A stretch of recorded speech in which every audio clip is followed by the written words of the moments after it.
श्रीमती रंजन जी, माननीय Shri S Niranjan Reddy.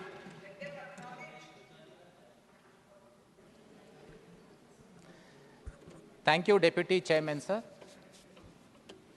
Sir, as I rise to speak, I think it is my privilege to address this House on what I believe might be the most important ministry in the coming few years.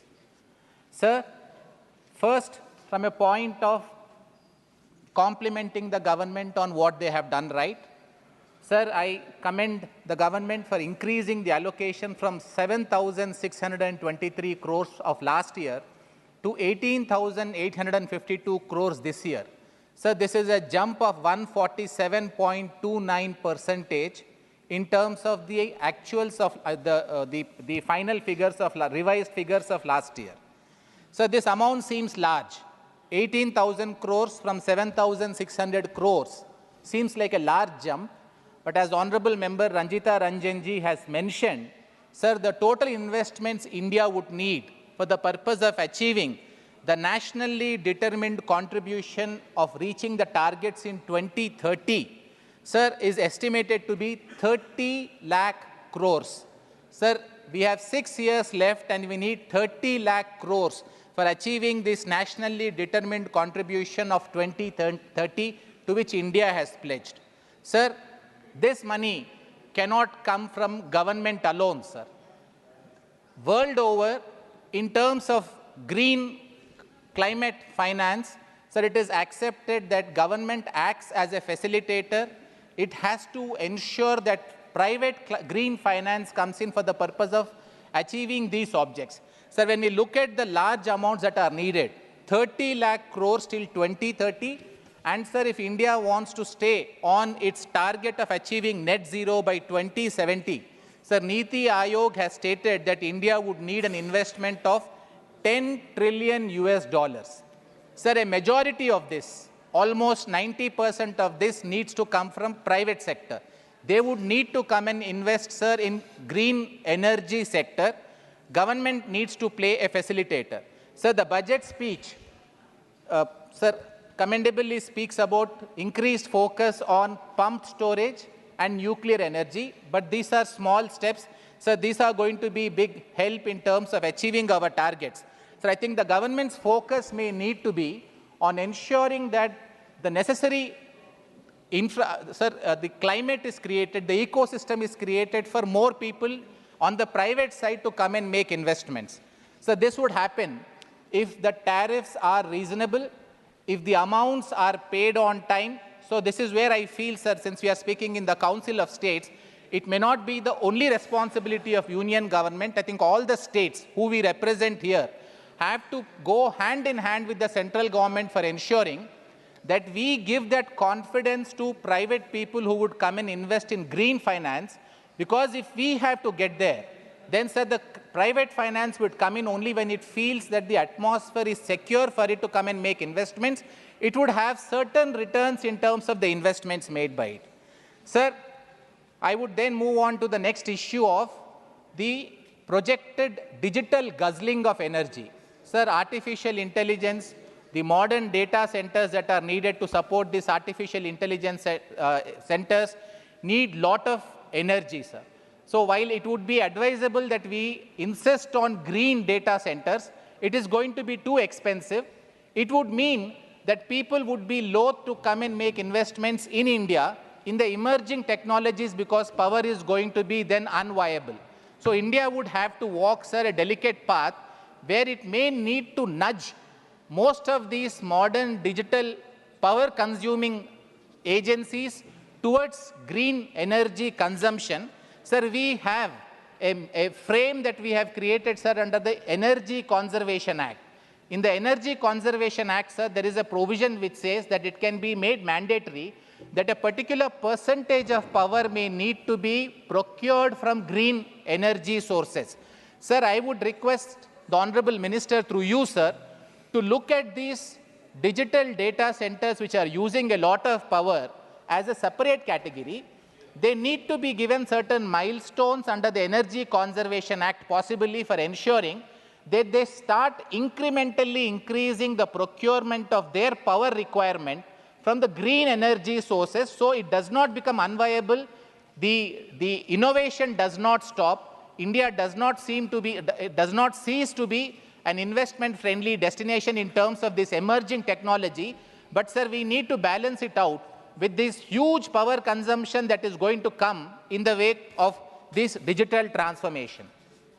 So the next issue that I wanted to present for the Honorable Minister's consideration, sir, is the research and development budget. Sir, allocation has increased from 4 crores to 46 crores. It's almost 11.5 times increase, 11,500% increase.